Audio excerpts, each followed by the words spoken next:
Hello students, welcome back to Future Foundation. Students, currently we are dealing in chapter Vectors and 3D. In last class, we have discussed collinearity, method to check whether 3 points are collinear or not, and then introduced concept of coplanarity.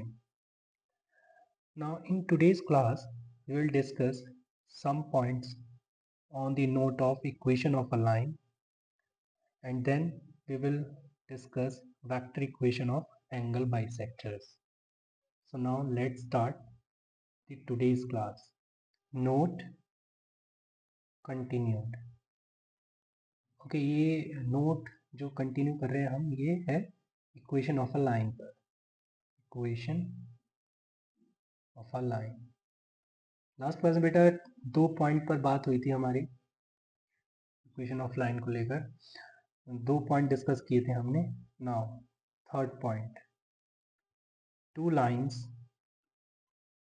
in a plane are either intersecting or parallel, or conversely two intersecting or parallel lines are always in a plane.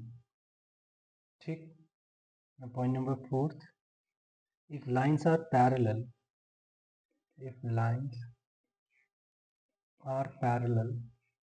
and having a common point, it means then they are coincident lines. Like अगर मैंने line बोली और एक second line से मैंने इसके parallel अगर draw की से ये, तो यहाँ पर तो कोई पॉइंट कॉमन नहीं है. अगर मुझे पॉइंट कॉमन लेकर आना है तो फिर मैं ऐसे कर सकता हूँ, बट इस केस में ये लाइन तो पैरेलल नहीं रही. देन क्या पॉसिबिलिटी है? फिर तो ऐसा है कि अगर पॉइंट कॉमन चाहिए और लाइन पैरेलल भी रखनी है, देन हमको ये ओवरलैप करनी पड़ेंगी. Means like this. ओके, तो तुम्हें ये ओवरलैपिंग दिख रही है. मैंने जानकर ये कंप्लीटली ओवरलैप करके नहीं दिखाई है, ताकि थोड़ा डिफरेंस दिखे कि हाँ भाई जो है लाइन मैंने एक दूसरे के ऊपर रखी है. ठीक है. That then the possibility only is कि लाइन कोइंसिडेंट होंगी, तभी ऐसा होगा कि लाइन पैरेलल भी हो एंड उनके बीच में एक पॉइंट कॉमन है. इनफैक्ट उस टाइम पे तो इनफाइनाइट मैनी पॉइंट्स कॉमन होते हैं. ठीक है. चलिए, next point is point number 5 कि lines neither parallel nor intersecting are known as skew lines. ठीक. Okay, for example, opposite edges of a tetrahedron, है ना. तो मैंने क्या बोला? Opposite edges of a tetrahedron. से एक मैं टेट्राहेड्रॉन ड्रॉ करता हूँ. तो इस टेट्राहेड्रॉन के अंदर बेटा अगर मैं बोलूँ कि ये एक एज है, इसको मैं ग्रीन से ड्रॉ कर रहा हूँ. ठीक है. एंड ये एक एज है जिसको मैं पर्पल से ड्रॉ कर रहा हूँ. ये ऑपोजिट एजेस हो गई, राइट. तो इस केस में ये स्क्यू लाइंस हो जाएंगी. ठीक है. Means A B and C D are skew lines, right. ना तो ये इंटरसेक्टिंग होने वाली हैं और ना ही ये पैरेलल होने वाली हैं, राइट. ओके, चलिए एक क्वेश्चन नोट करते हैं. लाइंस पर based, find nature of the lines and also find point of intersection if exist. Right. मतलब कि अगर लाइन्स इंटरसेक्टिंग हैं देन पॉइंट ऑफ इंटरसेक्शन भी साथ में बता दीजिए। If L1 is R vector is equal to 1 minus 1 minus 10 plus lambda times 2 minus 3 8 and R vector for 2 L2 4 minus 3 minus 1 plus mu times 1 minus 4 and 7। Okay, चलिए start करते हैं। तो देखिए सबसे पहले हम पॉइंट ऑफ इंटरसेक्शन मतलब हम सबसे पहले क्या करते हैं, पैरामेट्रिक कोऑर्डिनेट्स फाइंड करते हैं। सो पैरामेट्रिक कोऑर्डिनेट्स, ठीक है। सो L1 के लिए कोऑर्डिनेट्स आ गए 1 + 2 lambda -1 -3 lambda -10 + 8 lambda. And L2 के लिए आ गए 4 + mu -3 -4 mu and -1 + 7 mu. right now if lines are intersecting implies parametric coordinate बेटा दोनों के ओवरलैप कर जाएंगे। It means 1 + 2 lambda must be equal to 4 + mu. यहाँ से एक इक्वेशन बनी 2 lambda minus mu is equal to 3, right. And second -1 -3 lambda is equal to -3 -4 mu means 3 lambda -4 mu is equal to 2। Okay, अगर मैं इन दोनों को सॉल्व करता हूँ, राइट, तो इसकी मैं 2 से मल्टीप्लाई कर दूँ तो ये हो जाएगा 4 लैम्डा -4 से करता हूँ, सॉरी 4, तो ये हो जाएगा 8 lambda -4 mu is equal to 12 and 3 lambda -4 mu as it is equal to 2। So minus plus minus cancel out हो गया। This is 5 lambda is equal to what 10 gives you lambda is equal to 2। Lambda 2 मिल गया, so मेरे को फिर mu भी मिल जाएगा। 4 - 3 is equal to mu, मतलब म्यू आ गया 1। ठीक है बेटा। नाउ ऑल्सो एक थर्ड इक्वेशन और बननी है जो मैंने लिखी नहीं है।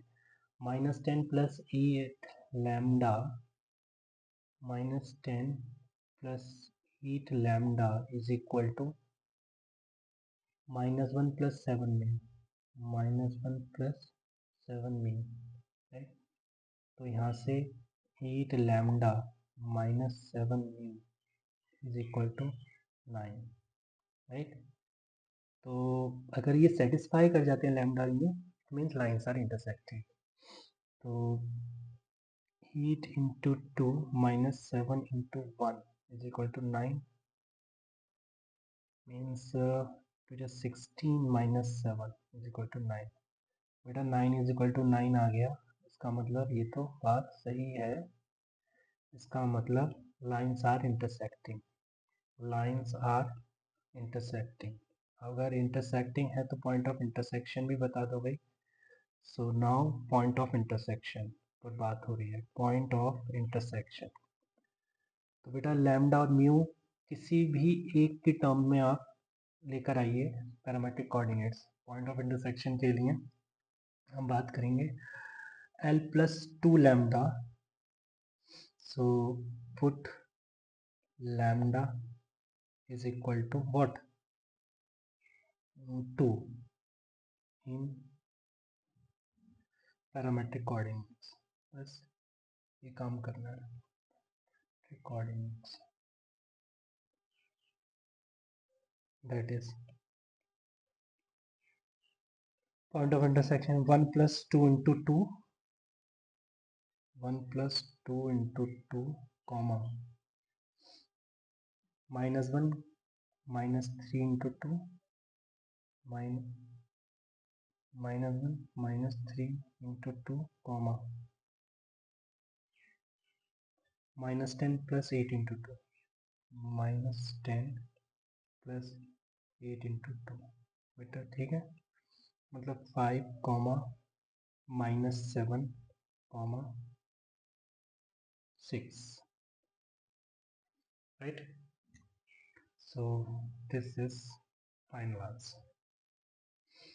चलिए, तो हमने बात कर ली है नोट पर, नोट के जो कुछ पॉइंट बचे थे, रिमेनिंग पॉइंट्स पर बात कर ली है। एंड उसके बाद हमने एक क्वेश्चन भी देख लिया है इक्वेशन ऑफ लाइन पर, जिसमें हमने देखा है कि two given lines are intersecting and point of intersection is 5 -7 6। चलिए, अब हम बात करेंगे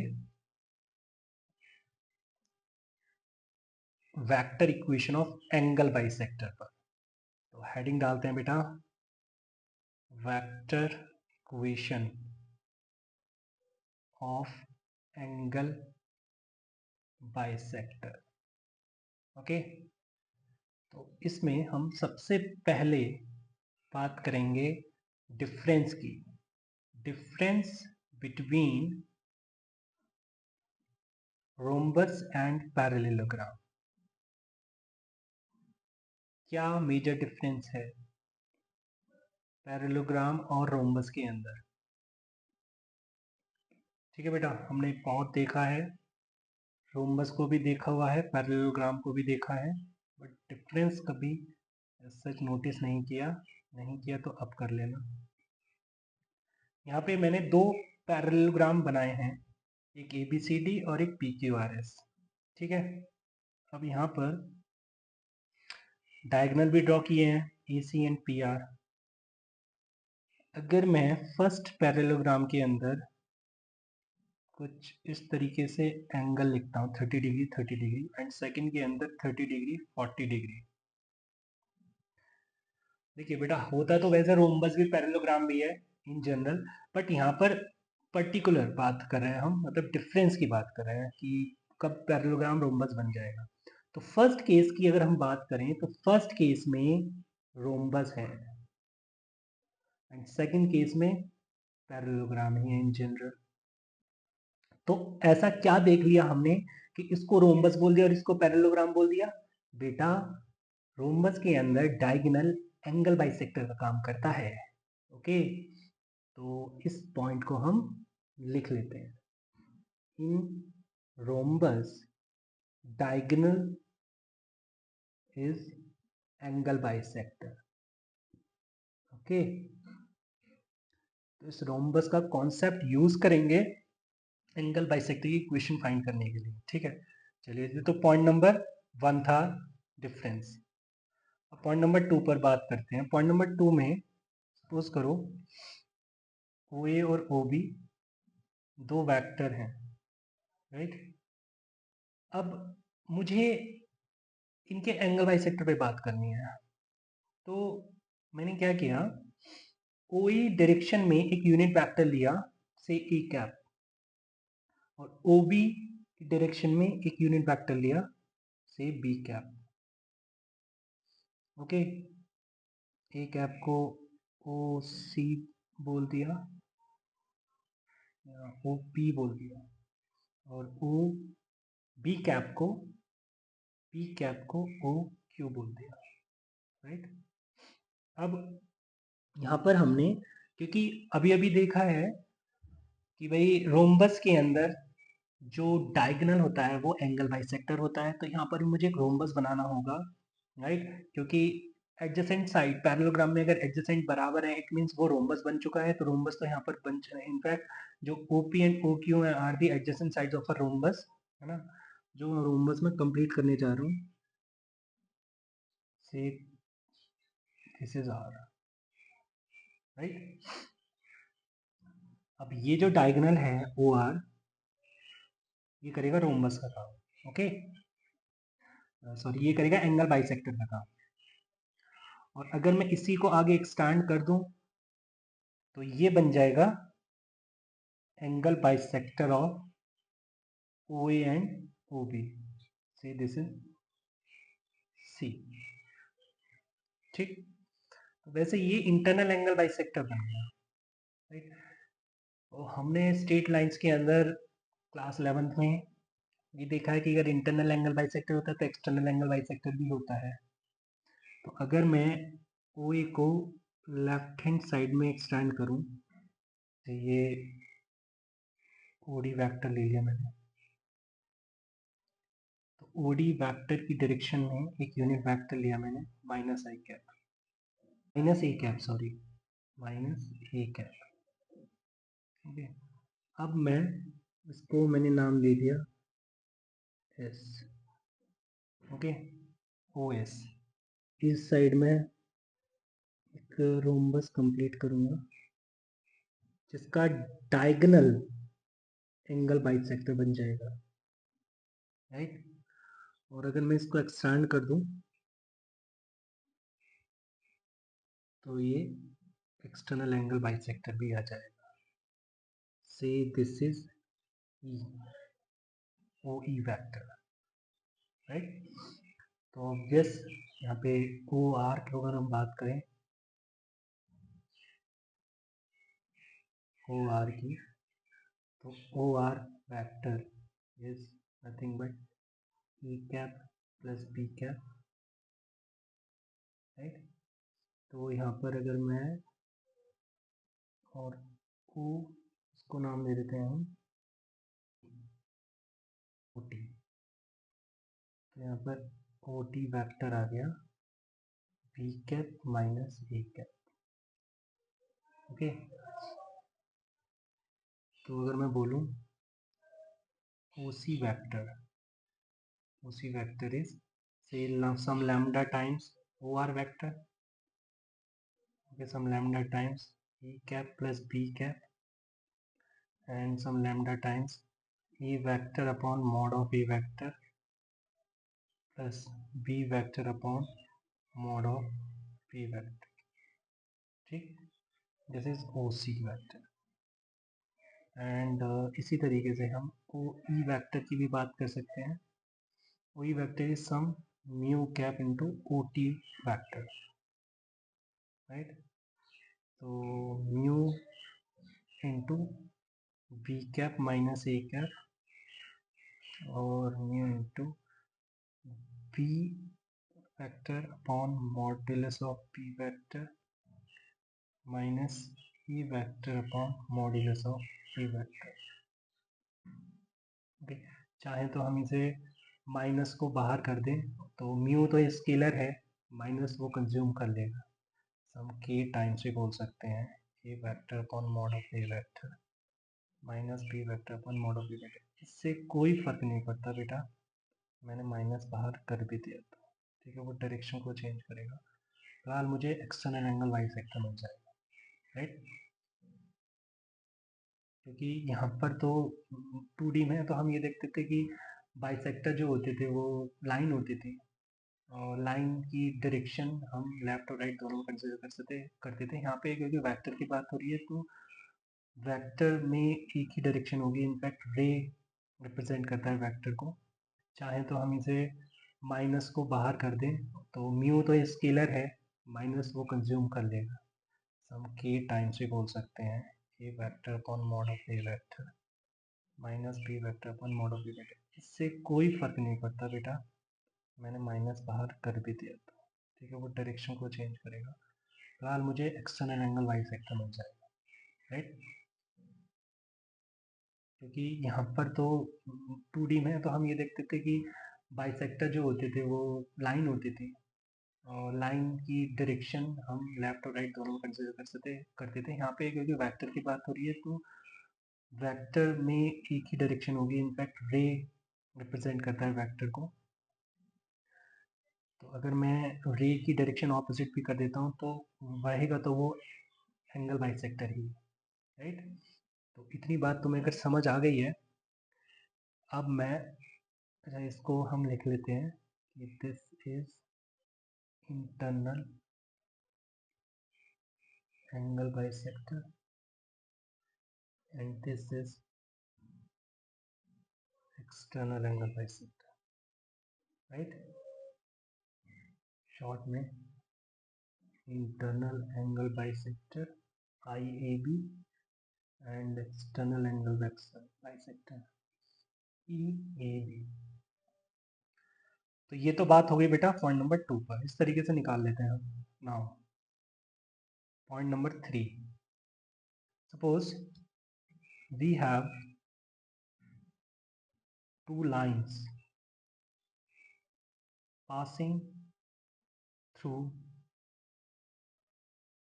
A having position vector A vector and parallel to B vector and C vector।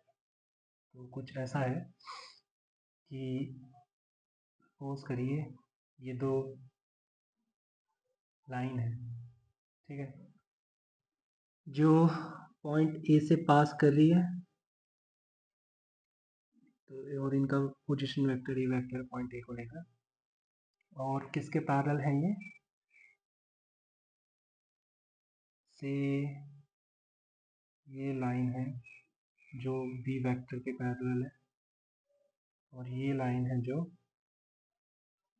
C vector के पैरेलल है। ओके, अब मुझे इनके एंगल बाइसेक्टर की इक्वेशन बतानी, ठीक। तो एक बाइसेक्टर तो ये दिख रहा है मुझे, और सेकंड बाइसेक्टर ये दिख रहा है, राइट। तो इतना तो देख पा रहा हूँ कि ये जो बाइसेक्टर है ये भी इसे ही पास करेंगे, राइट। और किसके पैरेलल होने वाले हैं, ये तो बेटा मैं बता चुका हूँ कि पैरेलल कैसे होने वाले हैं। एंगल बाइसेक्टर इक्वेशन तो निकालनी आती है ना, एंगल बाइसेक्टर की इक्वेशन हमें निकालनी आती है कि एंगल बाइसेक्टर की डायरेक्शन निकालनी आती है इनफैक्ट हमको, ठीक है। तो यहाँ पर हम ये एंगल बाइसेक्टर इक्वेशन कैसे निकालेंगे ये जानना ज़रूरी है। उसके लिए तो ये लाइन L1 है और ये लाइन L2 है, तो ये B1 है और ये B2 है। किसी को B1 किसी को B2 लिख दें, आपको फर्क नहीं पड़ता। नाउ देखिए बेटा, अब मैं एक इक्वेशन ऑफ लाइन अगर मैं लिखूं in the direction of B1, तो वो तो मैं बता सकता हूँ कि से पहले तो मैंने लिखा L1 के लिए इक्वेशन लिखी R vector is equal to E vector plus lambda times B vector. Okay, L1 के लिए हो गया, एंड L2 के लिए R vector is equal to E vector plus mu times C vector. क्योंकि बेटा L1 देख रहे हैं हम, है ना, फिगर के अंदर, कि भाई L1 जो है वो B के पैरेलल है और A से पास कर रहा है, L2 जो है वो C के पैरेलल है और A से पास कर रहा है। तो इसी तरीके से L1 और L2 की इक्वेशन लिखूंगा, राइट। अब अगर मैं B1 की इक्वेशन बात करूं, B1 is also a line passing through A and parallel to a vector in the direction of B1, ray B1, right.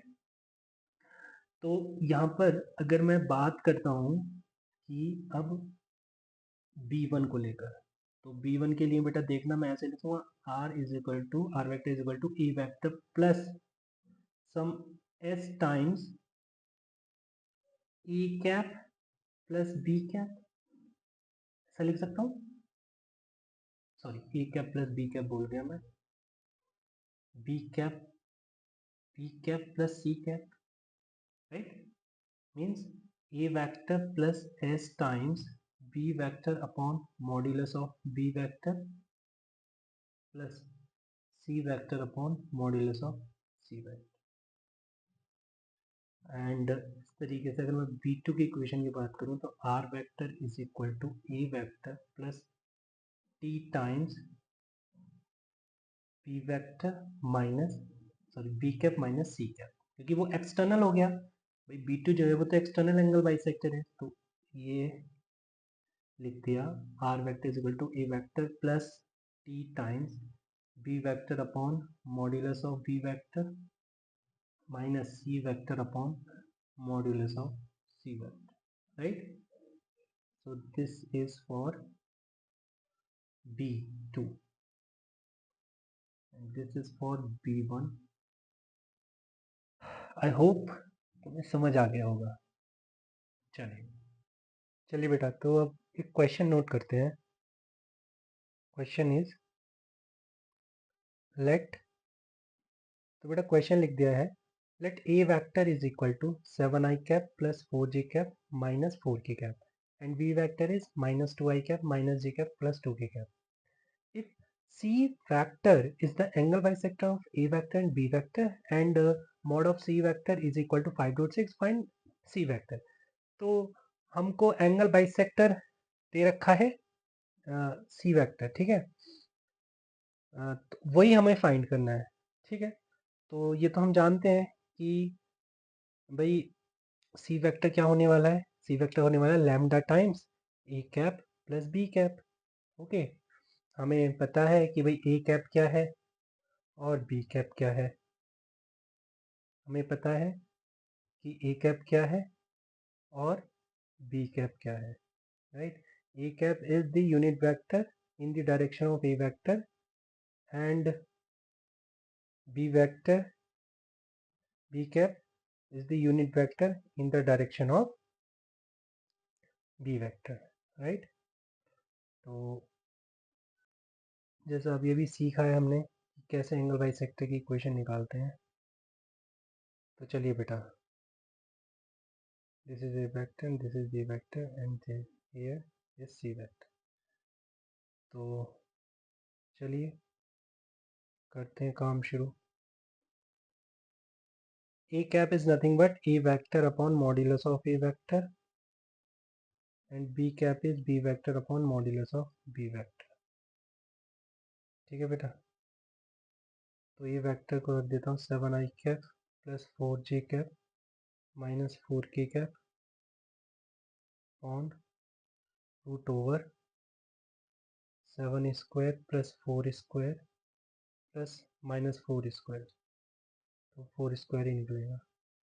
And B cap B vector is minus 2i cap minus j cap plus 2k cap on root over minus 2 का square that is 2 का square plus 1 का square and plus का 2 square. Okay, तो ये हो गया 7i cap plus 4j cap minus 4k cap upon, ये हो गया रूट ओवर 81 मतलब 9 plus minus 2i cap minus j cap plus 2k cap और ये हो गया रूट ओवर 9 दैट इज 3। बेटा 9 एलसीएम में बाहर कर दो, अंदर रह जाएगा 7i cap plus 4j cap minus का 4k कैप माइनस का 6i कैप, एलसीएम लेने के बाद माइनस का 3j कैप प्लस का 6k cap. Okay, so lambda by 9 i cap plus j cap plus का 2k cap. Okay, and it is nothing but c vector.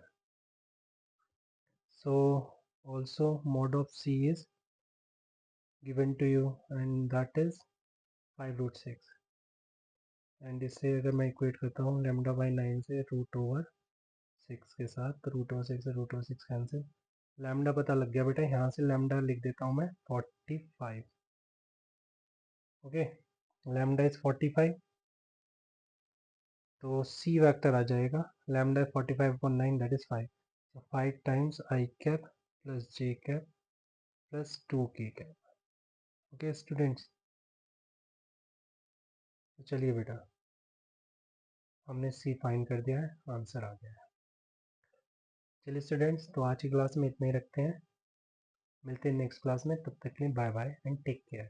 Thank you students.